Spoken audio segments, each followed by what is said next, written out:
Hello friends, this is Scott and Mr. Lincoln. We're sitting next to my fireplace. It's the end of February in Utah and it has been very, very cold. So I decided to do a video on asparagus and how I've grown asparagus because this is the time of the year that if you choose to grow asparagus by seed, this is the time of the year you need to get started on it. So let's go through some considerations with growing asparagus that I consider important, and many people do, as well as then lead into how I decided to plant asparagus in my yard. The first consideration I'd like to talk about is whether you want to plant asparagus from seeds or from crowns that are several years old that you order through the mail or at a nursery. Let's talk about seeds. I go to the nursery and I see people grab asparagus seeds and throw them in their cart. And the chance of success for those people, unless they're really master gardeners or really have the infrastructure to successfully grow asparagus from seed, you're just basically throwing your money away. Okay, asparagus seeds to grow from seed to a harvest could be anywhere from 3 to 5 years. When you have seed and you have to keep it constantly moist, you have to have the right environment, the right temperatures, probably 75, 80 degrees. You've got to keep the seed totally wet. If it dries out, it's dead until it's established. And once it's established, you get it to a certain point, having the indoor growing areas, that then you can then decide to plant it in the soil, and then you've got to deal with the transplanting and whether or not the plants are going to be living in the right conditions for success. So unless you're a master gardener, I would suggest, number one, do not try to grow asparagus from seed because you're destined to probably fail. So what does it mean to buy plants in crowns or dormant asparagus roots? I'm going to show you, how I did when I planted mine. I planted mine from 2-year-old roots that I bought through, just through the internet, and had them shipped to my house. So they're the easiest way to get started with asparagus. They're the quickest way to a harvest. Again, most people are not going to have the patience to wait 3 to 5 years. Even when you plant 2-year-old crowns, you're still going to have to wait a couple of years before you really harvest any of the crop. So I'll explain more about it, and I'll show you what crowns look like in the video and how I did it in my yard. But I would suggest that you buy the top quality 2-year-old crowns, and that's the way to go when you're planting asparagus. Next consideration is location. Where in your yard should you plant asparagus? Does it need full sun? Does it need full shade? Does it need partial sun, partial shade? The answer is that asparagus likes full sun, but it can tolerate partial shade. And sometimes it's even beneficial for the plants to have a little bit of shade. So if you pick a spot, you want to pick a space that it's going to be a permanent space. Asparagus can live up to 15 years, they say.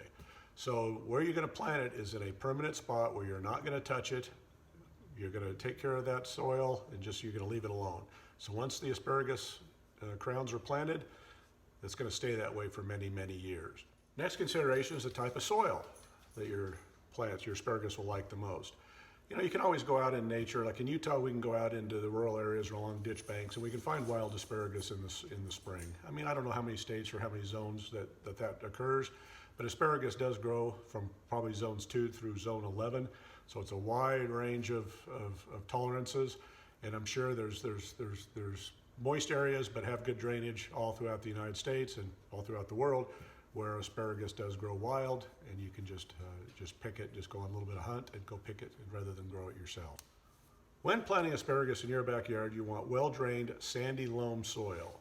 Okay, again, these are going to stay there for 15 years. So you're not going to be able to turn this bed over other than weeding and top dressing. You're not going to mess with this bed because you'll damage the crowns. So it does need to be a place that's going to be permanent, and the soil needs to be very fertile. A lot of the experts will say you ought to start an asparagus bed, maybe even a year before you plant asparagus. You want to bring in lots of manures, lots of compost, lots of topsoil, mix it all together, and just have the bed ready and fully fertile, because it's got to be fertile for a long period of time. All you're going to fertilize with asparagus is you can use chemical fertilizers. I suggest you don't do that. I suggest you use liquid fertilizers and you top dress compost on the beds, so that's the way that the soil life will come up, grab that material and drag it into the soil, and will provide nutrients to your plants. So sandy, well-drained soil, very fertile bed is where you want to be when you plant asparagus. The next consideration is how you actually plant the asparagus crowns. What you do is you dig trenches that are about, probably 4 feet apart. Okay, you dig 6 inches to a foot down in the prepared soil, and you take the crown, you build up a little bit of a hump in the middle. They call it the kind of the W pattern, where you have a little bit of a rise in the middle, because you're going to take the crowns and you're going to spread them out where the height of the little mound that you make in the trench, the crowns are going to kind of drape down over that mound. And what you do then is you backfill with soil, and you just backfill a little at a time until as the plants start growing and you start seeing asparagus spears, you just kind of keep adding soil until it's back to ground level.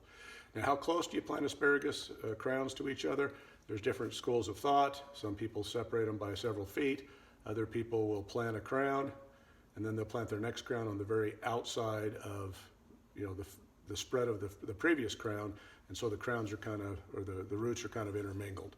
So I spaced mine a little bit farther than that. They will spread out over time and will fill in over time. But again, you build a trench, you build a mound in the trench, you set the crowns over the mound, and then you backfill soil a little at a time, kind of like we do our potatoes in the bins. You don't fill the soil all the way to the surface, you wait till they grow, and as they grow, you keep adding material, so that when when you finally reach ground level, then it's all level. Then you heavily mulch it in so that it maintains moisture.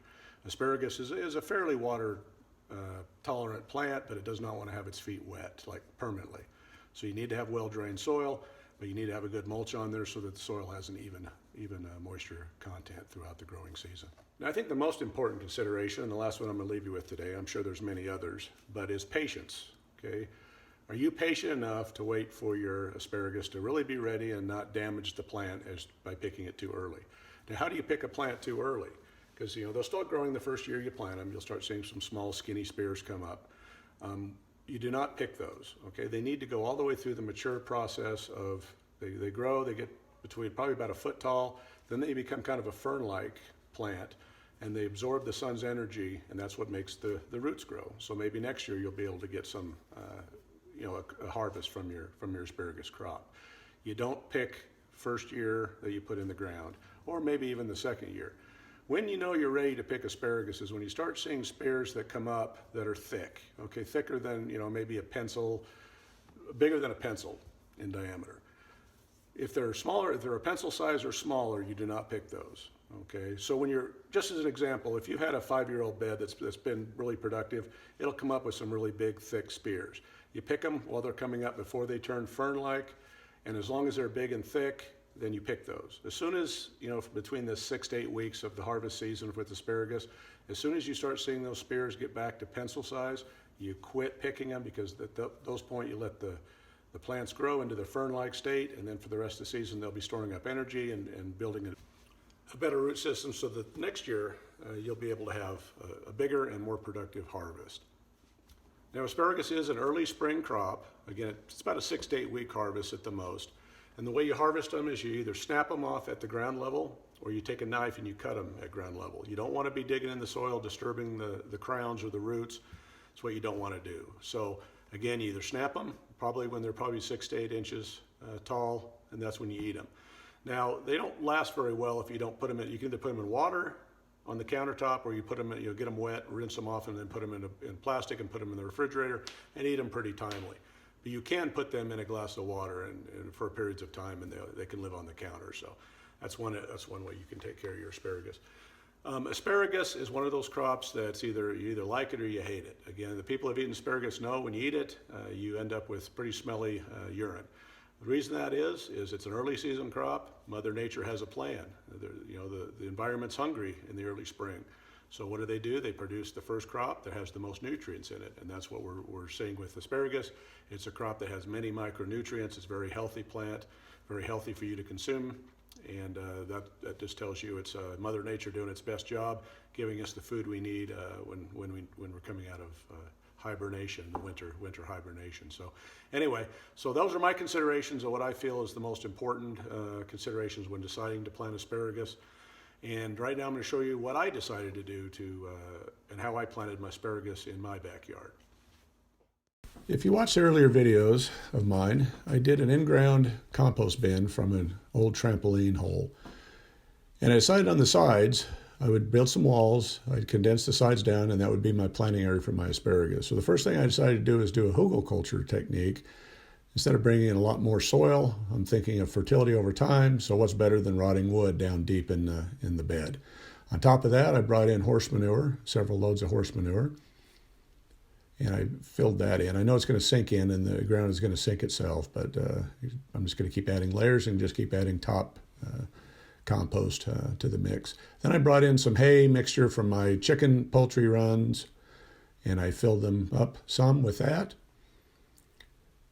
So I was still down about 4 to 6 inches. Now I didn't have to dig trenches because, again, I'm building up from the bottom. So next step is this is what it looked like right before I planted the spears. Now I had to deal with making the area the right area. So they can tolerate partial shade, but this was too much shade. So first thing I did was whack a tree limb. This doesn't look that big, but it was a pretty significant limb.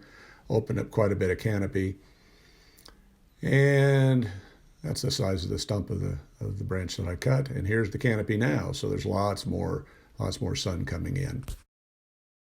While I was pruning the tree, I almost made a boo-boo. And I was lucky to see this little dove sitting in a nest. So I was able to not cut the limbs that affected this dove, and it raised a family in this tree. Now here's what it looks like when you order crowns in the mail. And they come wrapped in plastic. So I bought 25 crowns, and there was 5 per each bundle, all wrapped up. And when I unwrap them, you see what they look like. And what you do is when you plant them is there's a main crown, which is on the top, and then all these little roots that you spread over the hills inside the trenches. Now I don't want to soak my roots very long. I just got them wet. I don't want to leave them in there because they don't like to be sitting in water. But I did it for about maybe 5 minutes. And here's what the crowns look like as they're spread out over the soil. And again, I didn't have to build trenches because I was building up from the ground up, and so I just laid them on the surface, about 4 to 6 inches below. Then I brought in a bunch of topsoil compost, and so I filled it all in with that, and this is what that looks like. And then I brought in bark, and so I do the backdeed method, and I covered everything up with bark, and it makes it look really nice. Now when the asparagus start to come up, they look like these little spears. They're very thin, the first ones. And they get to be probably 6 to 8 inches tall, and then they start to break open from the top, and you can start to see them separate a little bit. They grow a little taller, and then they start to separate more. As you see, they're really spindly. They're not a very healthy-looking spear at this point. But they're growing, and they're reaching out for the sun because they need to get energy from the sun. And then you see them start to break out into a little fern-like form. And they start out looking a little bit like this, and then they get thicker and more fern-like as they get older. You just leave them alone. For the first year to 2 years, you just let them do their thing, let them collect as much energy as they can, which they produce to the roots or provide to the roots, and then they can grow a lot more thicker, healthier spears for next year.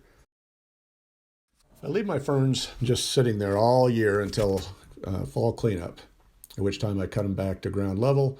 And then they say to burn the tops because if there's any asparagus beetles, which are an orange beetle, they're pretty easy to see. But being a new bed, I don't need to worry about that right now. But you need to destroy because the eggs of the fern beetle will be in the material, and you don't want to put it in your compost. So that's the whole life cycle of planting asparagus, how I did it in my yard, and the considerations that I think you should keep in mind. And I hope you plant asparagus in your yard because it is a very tasty, very nutritious vegetable. Thanks for watching. I appreciate your support.